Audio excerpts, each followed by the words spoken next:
জগল 1 ঘন্টার পরে battery fuse 45 minute পরে হুজুরের মুনাজাত শেষ হইয়া গিয়েছে।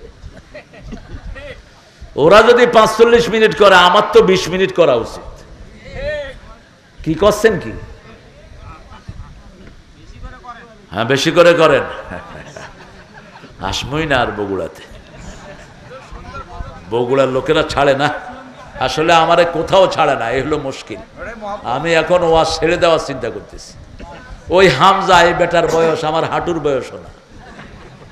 আমি ইউনিভার্সিটি যখন পাশ করছি ও জন্মই হয়নি। ও আইসা শুনি 1 ঘন্টা পরে মুনাজাত দিয়ে দেয়। আবার যেগুলো আছে ওই যে ছোট ছোট রফিক আরো কে কে আছে, একদম এদের কি অবস্থা বলুন তো। 1.5 ঘন্টাও যায় না। কেন এত তাড়াতাড়ি ওয়াজ শেষ করো? একটা ওয়াজ করতে ছেলেদের বুক মাটিতে লেগে যায়। মানুষগুলো কষ্ট করে বহু দূর থেকে আসে, ঠিক না ঠিক? ঠট করে উঠবার, সিট করে ছেড়ে দিবা, এটা যেন না হয়। আল্লামা সাইদি রাহমাহুল্লাহকে দেখতাম, এই যে আমি আপনাদের কাছে অনুমতি চাইলাম এখন, এই ঠিক এটা উনি করতেন। যত বড় হোক যত ছোট হোক, মাহফিলের আগে কমিটিকে বলতো দোয়া করব। কমিটি যতক্ষণ বলতো না করেন না, ততক্ষণ করতেন না। কত বিশাল মনের মানুষ, আল্লাহ তার কবরকে জান্নাতুল ফেরদাউস বানান। আমরা মুসলমান হইতে রাজি আছি তো? মুসলমান হইতে হলে কাউকে কষ্ট দেয়া যাবে। এই যে আপনারা অনেক জিনিস আগুন দিয়ে পুড়েছেন, রাসূল এটা নিষেধ করেছেন। রাসূল বলছেন 3টা জিনিস কখনো করবা না। কয়টা? কখনো কারো সম্পদ নষ্ট করবা না। সম্পদ তোমার লাগবে না, আরেকজনের লাগবে, ঠিক না ঠিক? 100টা মোটর সাইকেল তুমি পুড়ে দিলা, 100টা মোটর সাইকেল দিয়ে 100 লোক কাজ করতে পারতো। আরেকজনের বাড়ি তুমি পুড়ে দিলা, চোর বাড়ি থেকে চলে গেছে, ভালো মানুষ ঢুকায় দাও বাড়িতে। পোড়া দিলে কেন?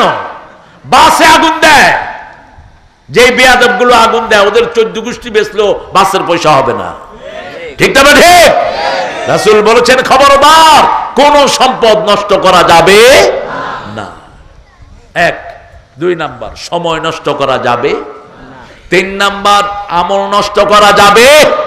আমল নষ্ট হয় শিরক করলে। কোন মাজারে সেজদা দেয়া যাবে না, কোন মানুষের কাছে কিছু চাওয়া যাবে না। কেউ ফিরে না খালি হাতে। কার দরবার? আমরা কোন খাজা গাজার দরবার স্বীকার করি না। আমরা এক দরবারের লোক, তিনি কে? আরো জোরে বলেন। 24 ঘন্টা যেই দরবারটা খোলা থাকে সেটা কার দরবার? ওই মানুষটা তো মারা গেছে, ও তো নিজের জন্য কিছু করতে পারো না, তোমার জন্য করবে কোন কিছু? ইন্নাকা মাইয়িতুন ওয়া ইন্নাহুম মাইয়িতুন। সূরা জুমারের 30 নম্বরে আল্লাহ বলছেন, ও নবী আপনি বলেন আপনিও মরবেন, আপনার আগের নবীরাও মারা গিয়েছেন। মরা মানুষ নিজের জন্য কিছু করতে পারে না। তবে রাসূল বলছেন সাল্লাল্লাহু, তোমরা যখন নবীকে সালাম দাও, নবীদের রূহ আল্লাহ ফিরিয়ে দেয়, জীবন্ত মানুষের মতো তারা সালামের উত্তর দিয়ে দেয়।